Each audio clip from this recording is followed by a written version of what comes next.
Where'd you all go? Right here. Very dark. I am not afraid of whales.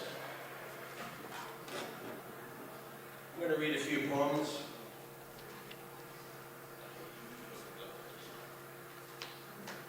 And most of these have no titles.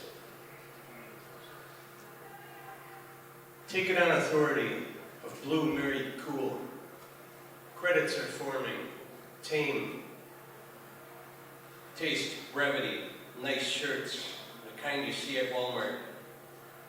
Curtain theater containment, write-ups you never heard of, sold.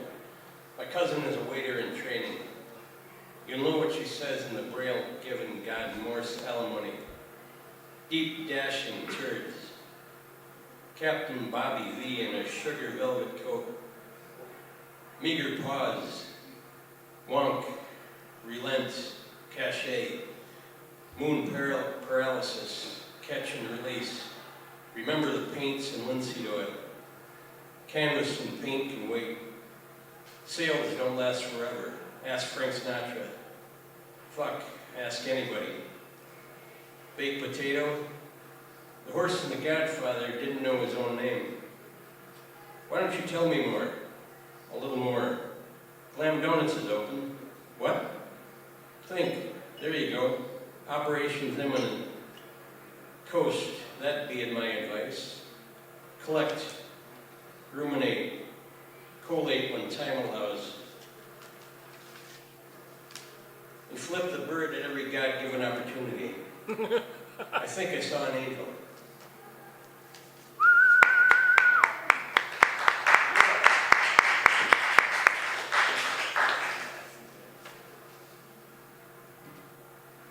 So yeah, I'm a little messed up.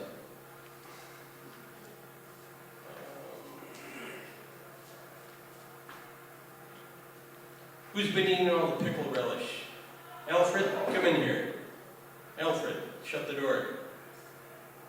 No, Martha, the presidential suite is not ready. Listen, I'll call you back. 2, that's a crazy clown. 1 crazy clown indeed. Stacked like a brick shithouse, too. Bring in the sawmill. Portable gods abated. There's a mountain burning. Next door country, where the milkweed runs. 3. There's a merry old soul indeed, and a Cubist monk full of canker sores. What time did Jess Willard call? Okay, good for now. No, I don't need the oven yet. Papers are not ready.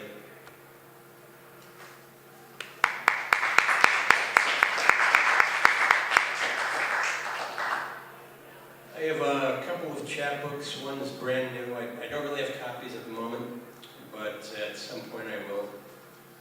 Probably going to have a reading next month in Hopkins. Excellent. Yeah, my editor and organizer for the event had kind of a breakdown, so we're kind of postponing it. It was supposed to be on the 11th of September.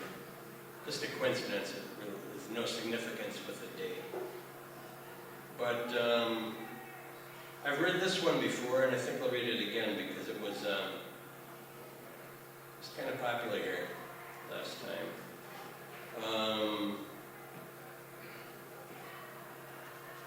Yeah, and it's kind of a prosy piece rather than the verse poetry.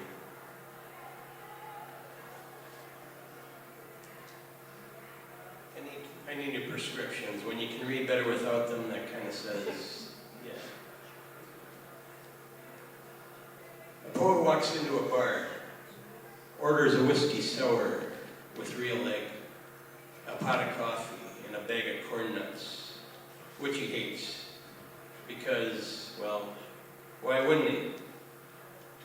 He unzips the book bag, pulls out a copy of Mad Magazine and a 30-year-old penthouse. A well-worn customer, somewhat glassy-eyed, he's been here since the church was built. That was in '72. Sidles up to the bar, leans over and says to Mel is the barkeep, "Keep your eye on this one. I hear he's a poet. A poet, eh? Says Mel, one eyebrow arched. All right.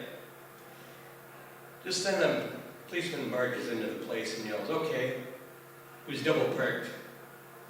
I bet it was that poet who just moved in. He grabs the glassy-eyed man by the arm. It was you, wasn't it? And hauls him off. The cop didn't recognize the glassy-eyed man because he was suffering from a bout of amnesia due to a recent blow to the head. It's caused some minor issues and a few funny stories in the department, but he mostly does the job, so they let it go.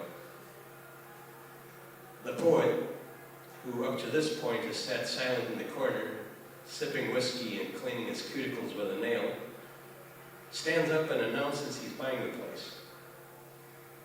The barkeep, looking quizzical at first, then protests. The poet quiets him by pulling a dead chicken from his bag and chopping the head off with a cleaver. He then threatens to play nothing but Wayne Newton songs for the rest of the evening if the deal is not done. Patrons and workers alike cower in their seats and at their stations. The fear and disgust is palpable. Emboldened by their reactions, he adds that as a bonus he may dance around shirtless, rubbing chicken grease over his chest. But after Wayne Newton, this is anticlimactic. The papers are signed. The thespian, he suddenly decides to change his profession, buys drinks for everyone, and plays ABBA all night long. They all love ABBA. The glassy-eyed man comes back. The cop had forgotten him, falling asleep on the cot. Here's Waterloo and starts singing along. He hollers to Mel, give me a Heineken. The poet has gone back to his magazines. He had played a single game of pool against himself and lost badly. The cook was frying up his chicken and it would be done before too long. Wayne Newton sucks.